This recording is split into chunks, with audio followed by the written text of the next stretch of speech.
Добар ден, почитувани, го гледате неделното интервју на Радио Слободна Европа.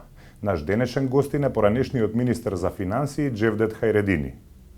Господине Хајредини, според стратегијата за управување со јавен долг 2023-2025 година, која веќе е стигната пред пратениците, јавниот долг годинава ќе надмине рекордни 65% од бруто домашниот производ. Како гледате на тоа? Не е толку од значење процентот на јавниот долг, учеството во општествениот бруто продукт кај некои земји, како што е Македонија и сите посиромашни земји. Може тоа да не значи ништо, доколку задолжувањето, парите се користат продуктивно. Значи, ако земаме пари, средства, кредити од заеми од странство, да ги користиме за раст на општествениот бруто продукт. Тогај може да биде и 100%. Меѓутоа, ако парите што си државата се задолжува во странство, не се користат за создавање на нова вредност овде, или се задолжуваме со висока камата, а ние не остваруваме раст таков за да може без проблеми долговите да се вратат, тогај и 30% е многу. Колку е за Македонија доволно? Која е нашата граница? Па нашата граница, сакам да повторам, и Македонија не ги користи парите за продуктивно инвестирање во земјата. И затоа сега, кога расте долгот, повеќе ние со тие нови задолжувања ги користиме за враќање на претходно земените кредити. Jer не сме во состојба да ги враќаме, jer не сме создавале општествен бруто продукт со што ствара акумулација за да ги вратиш парите. Значи, проблемот е во Македонија, кажав, и слични земји како Македонија, кои немат административен капацитет. Немаме да ги средствата што ги земаме од странство како заеми, продуктивно да ги инвестираме во земјата. Тогај нема проблем. Проблем има со тоа кај овие земји не се во состојба да така ги користат парите. Секој пети граѓанин во државата живее под прагот на сиромаштија. Трошоците за живот во јуни пораснале за 14%, а храната за една година е порасната дури 20%. Колку луѓе дополнително ова ќе отера во сиромаштија? Па тоа луѓето ќе ги тера, а од друга страна, прочитајте што пишуваат и што сега се дискутира на парламент, бидејќи е ребалансот е во тоа. Таму ако ги слушаш представниците на власта, тие викаат дека за све водат сметка, дека владата и поради успешна политика на владата, успешно ги пребродуваме последиците од кризата и енергетската и Не зборуваат апсолутно само критички. Во овие вакви динамични и драматични движења не е никаков грев да некои луѓе се повлечат ако чувствуваат дека не е во состојба да се справи. Овде едноставно им е изборите па изборите. Не гледа секој втори избор им е избори 24-та. Како да е тоа толку битно? Избори 24-та. Ја не викам дека ќе дојде некој друг. Ако има предвремени избори и овие проблеми ќе нема да бидат присутни. Само никој нема право денеска граѓани да ги држи во една таква пропаганда, политичка, една демагогија, една фразеологија, дека све тече мед и млеко, заради тоа што, случајно сме имале среќа да имаме ваква влада, вакви министри, способни. Секоја вечер тоа слушаме. Што треба владата да направи за тоа да го спречи? Не се направи да се сменат. Тоа што треба да се направи.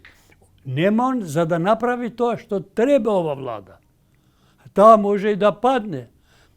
Па нека дојде друга. Jer за да он вика ова све, Ама дали се е буџетот на дневен ред?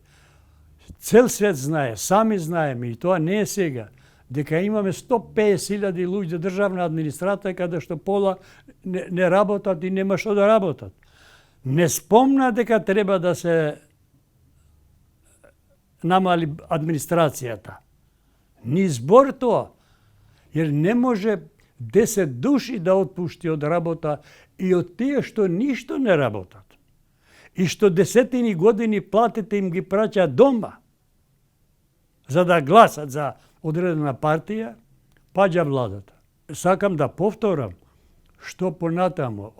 Ova ne može dvakvi vladi, ne može da презема такви радикални чекори за менување за да има пари да ги враќаме долговите. Замислите за 2022 и 2023 отворена им е врата од Меѓународниот монетарен фонд да земат кредити за ликвидност и предпазливост, а тоа што значи? Граѓаните никој не знае. Не знам дали и вие знаете. Кај ќе има некои бунтови, нели барат сите се закануваат со штрајк, сите категории. И полицајци, и војници, и администрација, и професори, и државната администрација. Да гасат пожари со тие пари. А тие пари имаат рок на враќање 2 години. 2 години ќе да дојдат до редовни избори, па ќе видиме што ќе биде, или да дојде некој друг не може да го ова работа да ја исправи. Нестабилна политичка ситуација. И затоа сака се купи ден помини. А никој не мисли дали утре ќе биде долгот не 60, него 70% од општествениот бруто продукт. Пак ќе се задолжиме, пак ќе надворешниот фактор го интересира само мир, да нема пукање. Другото кршите глава. Тоа е пракса не сега, со години.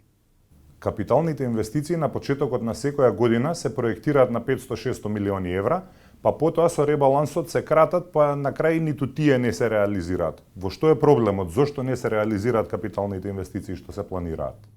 Не е точно дека имаме ние развојни буџети. Развоен буџетот е за да се одржи државата. Ако има нешто што останува. Не сега.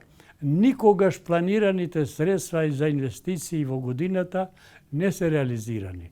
Нели дури сега со ребалансот ги намалиаш планирани. И викат, сме планирали како никогаш до сега 500 милиона, околу 500 милиона. 600 планира, па ги сега 500. Па што ако не ги остварат? А не ги остваруваат затоа што за да се ги остварат тие пари, немаме ние институции со административен капацитет, министерствата, jer за да се влешат парите, тие не може да им се дава на министерот, па што сакаш проект. Треба да има проекти, главни проекти, тоа, готови. Нема тоа. Нема кој да прави. Не сега и од порано. Никогаш предвидените пари за инвестиции јавни не се реализирани. Пак ќе ги намалат, ќе има ребаланс од октомври, ноември, и тој е 500 ќе ги намалат, jer ги носат кај што им е по акутно негде. Тоа не е сега. Друго, па ние парите се планирани и предвидени, балансирани од буџетот за инвестиции, никогаш не биле поголеми од дотацијата на пензискиот фонд. Со овие стапки на економски раст ќе го достигнеме стандардот на Европската Унија за 50-60 години, покажуваат меѓународните истражувања. Може ли тој економски раст некако да се забрза за тој период да се скрати? Може од она што зборев јас до сега, која би биле држава, да градиме држава. Ние немаме држава каде што владее правото. Немаме. Немаме реформирана државна администрација и не може да имаме, затоа што им служи исклучиво за база за избирачи, што ќе гласат, гласачи.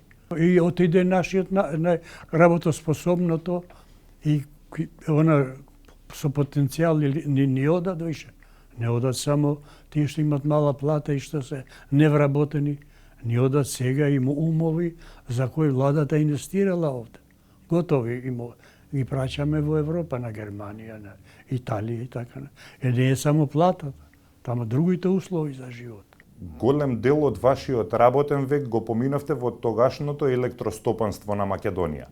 Официјалните податоци покажуваат дека државното производство на струја за една деценија е речиси преполовено. Како дојдовме до тоа? 50 години не е изграден ниеден електроенергетски објект. Освен Козјак. Што одговор бара овде? Имавме ние 90-тите години во почетокот една голема промена.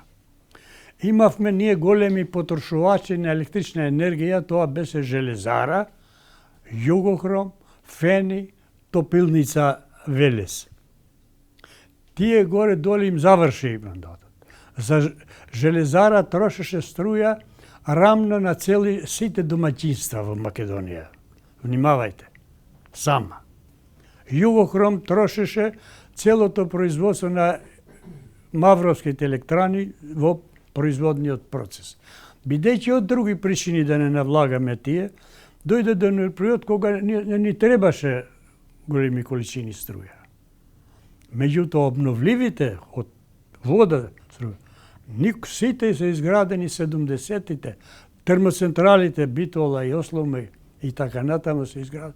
Пуштена после термоцентрала, него ова Осломе пуштена 82-ра.